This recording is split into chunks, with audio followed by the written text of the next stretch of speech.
Hi, I'm Elke, and today I want to try to speak a bit about Native American fashions at the Buffalo Bill Show, and especially about the designs you see on the beaded items that the people have.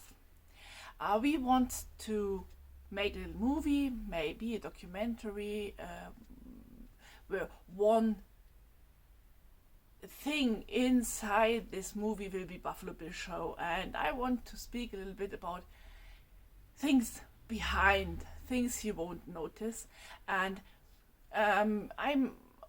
we are a company or companies that are specialized in props, movie props, specialized in Native America, and but we'll try to make our own movie, and this own movie, hopefully we will get everything together somewhere. So, but I want to show a little bit about the effort that's going in to make it beautiful and correct. There are not so many movies going on that are very well made. It's getting better and better over the years, but especially when you see older movies, it's awful, from the 50s, 60s, 70s. Ugh. And the problem is that most of the guys who are doing movies, are filming, they just, when they have their money together, they start to think about where to get the stuff, or they're hiring a costume department, and then they have to get the stuff together in 4 or 6 weeks. And when you have a large crowd of people, then it's not as easy as to get simply some sewn stuff that's very simple to make. But I will make other videos here on this channel too, where I explain a little bit more about this world. So first of all, at Buffalo Bill Show, what were the people wearing? On one side, you see here this guy, he's wearing what more likely the old way was, with a leather shirt and so on. And the guy on top here, he's wearing a more European style fashion. He's wearing a calico shirt, a cotton fabric shirt, and then he's wearing a beaded vest, and also armbands, upper armbands, and cuffs, beaded. So, and I want a little bit to speak about the designs that people were using. First of all, I cannot speak for all Native Americans. I cannot speak for families. Each family and each individual had their own way of describing what or feelings behind designs. What I do in my items, I try to reconstruct, is I use sometimes a vest, and when you see hundreds of these vests, you just combine things, designs, and you know the meaning behind, then you can combine them, or you see them otherwise combined. So it's not an exact copy, but it looks like when you would put them in storage or assorted between other vests, you would not mention that it's not original, but you accept of the materials, but from the design point, but it's not old and it's not a direct copy. So first of all, but to come a bit across about the designs, you have first of all, you have two ways of designs. One kind of designs are these more counted designs, like this here. These designs, these counted designs, I would call them. It's just I have to, here. The beadwork done here is done in lane stitch, and I mostly take 8 beads, and you can count the designs within these rows of 8 beads. So this is more a female expression of doing designs. Sounds a bit crazy, but within the Lakota and Cheyenne, mostly northern Cheyenne, that's the groups we are speaking here about, who were mostly going with Buffalo Bill. These designs are mostly female ways of designs. They are counted. And this design here is showing a tipi and a morning star. And here I have also a tipi beaded. So, why do I mention that it's a different thing between males and females? The traditional way for males were to paint their war exploits and whatever, to paint them on hide robes and buffalo robes, for example, simply as a reminder or as a calendar or a reminder of stories that happened to them. They also painted them on their tipis, whatever. So these were more or were less abstract, but more like paintings, naturalistic paintings. And these were developing also over the time. Later on in history, about maybe around 1860, the women started to take the paintings from the men and simply embroider them and beaded them. So this is why it's always very heavy, so it's falling down, but we will come to this later. So later on, you see on such a beaded vest, you see here same pictographical paintings. Normally these paintings were called ledger art. Why ledger art? Ledgers were small books of paper. When the reservation time started, the people had no buffalo robes anymore to paint on. So they simply used pencils and simply books, white books, mostly of cheap paper. They were doing their sketches in, and these were called ledgers. That's why it's called ledger art.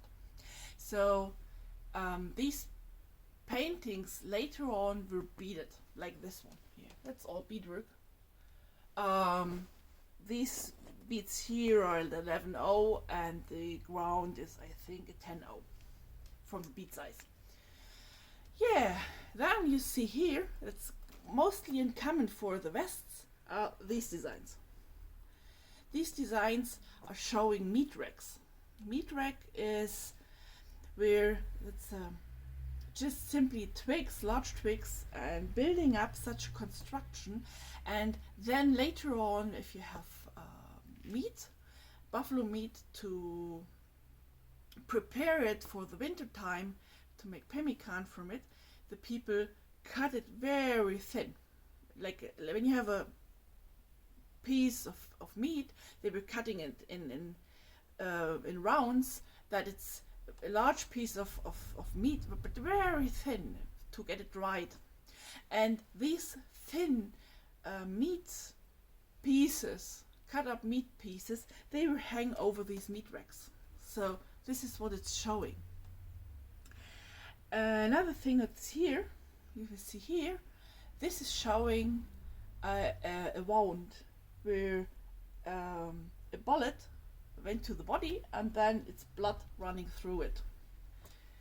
Then this is, as I said, a vest that were a combination of several ones, but these riding figures were widely common with lances, whatever, and even as battle scenes. These were really highly common. And then here you have mostly an eagle, or it could be also a crow or a magpie.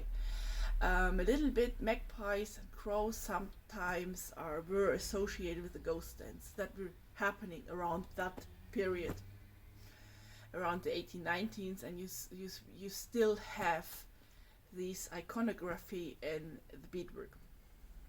So this is a quite common thing, and when I did this vest here, you have both beaded sides.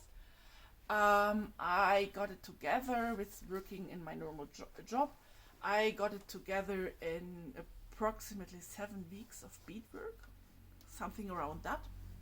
It's a little bit crazy because it's a lot of time. And the point is, why are mostly movies that you will see have mostly just a knife case or whatever, but rarely a whole crowd of people with period correct vests, whatever, like Buffalo Bill, because mostly it's just one vest that you have, and then you have a crowd of 10, 15, 20 people running around in this, and that's just the vest.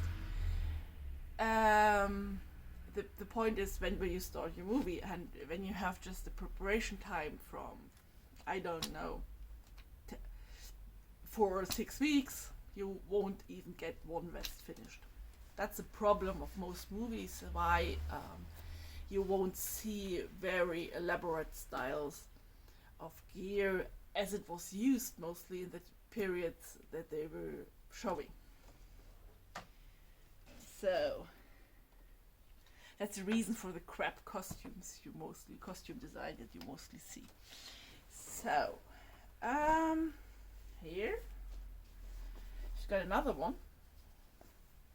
You see again eagles, and you see in the front you see a morning star. It's this design, and the morning star can come in variations. And what you see here is these flag symbols. They are not very rare, and sometimes mostly white people from Europe thinking, why flags? I mean, in the very simple mind, the Native Americans were fighting against the white guys, so why to use flags? There are also several explanations, and it's just a few of the explanations. And I know it's when there were some battles going on in the plains, the natives saw the white guys coming on and the cavalry, and they were having a flag in front, so they thought of about important medicine for the white people. It's one explanation, but what you see later on, 1890s, for example, you have to think of that most of the people were in reservations, and they were really restricted to leave the reservation and even to do or have things like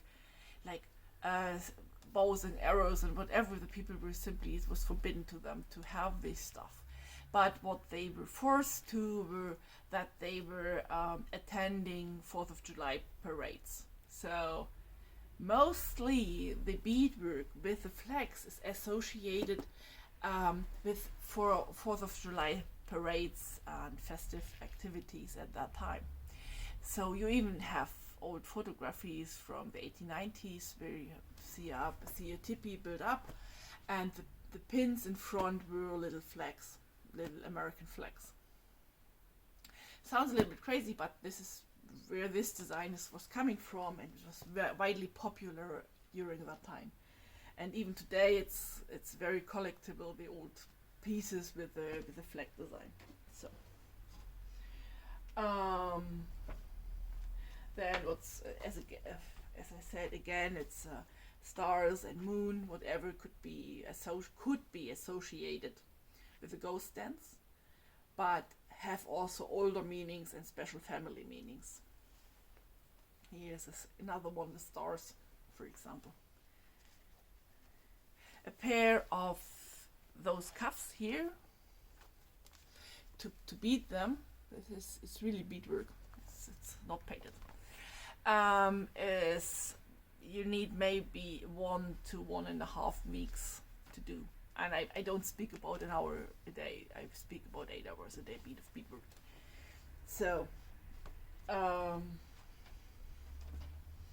then again, you have here the pictographical things that are even also used on cuffs. Cuffs are for wearing on your arms. And then you here see this was an invention that the people had seen by the cowboys. It was highly in fashion in the 1880s, 1890s, and the Native Americans used this gear because many of them they were living in the reservations and on the reservations, and they were looking for work, and what they could find also work on the surrounding ranches where they worked as cowboys, and they saw the cowboy gear, and some they simply adopted and used and even made to their own and did their own artwork on these things for festive occasions, you know. And this is like this. And when you see here something like this here, can also come in a round form, like this. Oops. That's a necktie. These are hooves from horseshoes. This is a design that's very old, and it was also used for on leggings and so on pre 1860 to show rights to with the were going out for horses, so simply to steal horses. And when somebody attended 2 or 3 or 4 times of going for stealing horses, then they put sometimes such a horseshoe on their outfits, on their leggings mostly, or on their shirts, or on their tippies. And this is the story behind this design. So then these I had. For these neckties, these are items that were at the 1890s. This was not so much common for Native American people attending Wild West shows, but these were mostly made from Native ladies to sell via catalog to show people, to cowboy Wild West show people. So these were mostly used by white people, by cowboys attending these shows. And this one is a design is adapted from the 101 catalog from Pawnee Bill.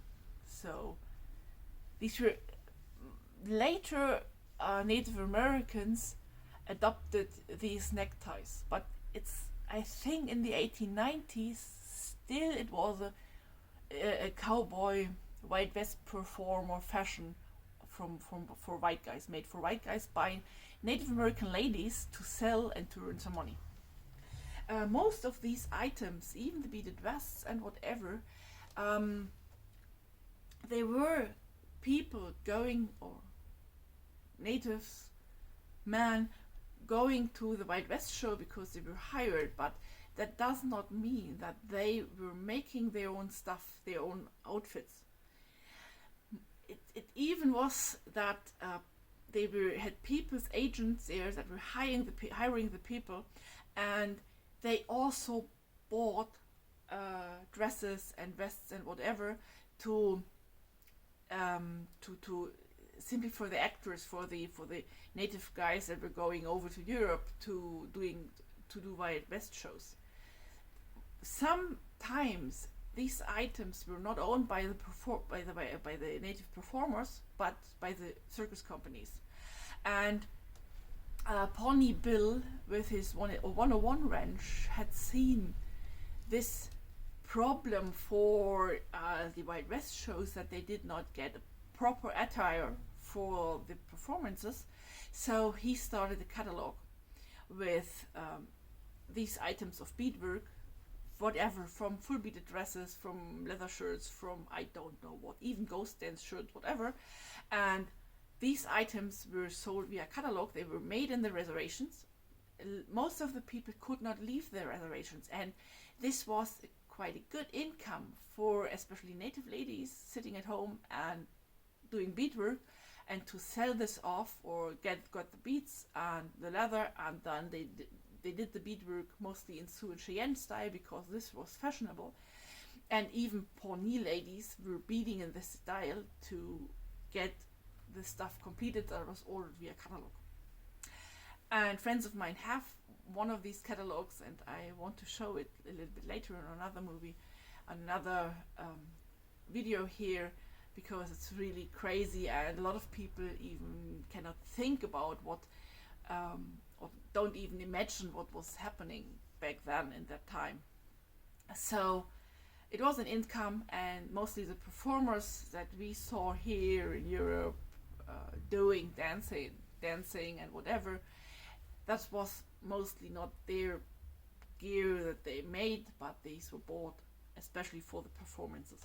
So then I have a pair of moccasins here, and these moccasins, for example, just as an example, these were also Sioux style, Northern Cheyenne style, and what I want to show you here is these designs here, these filling designs in green.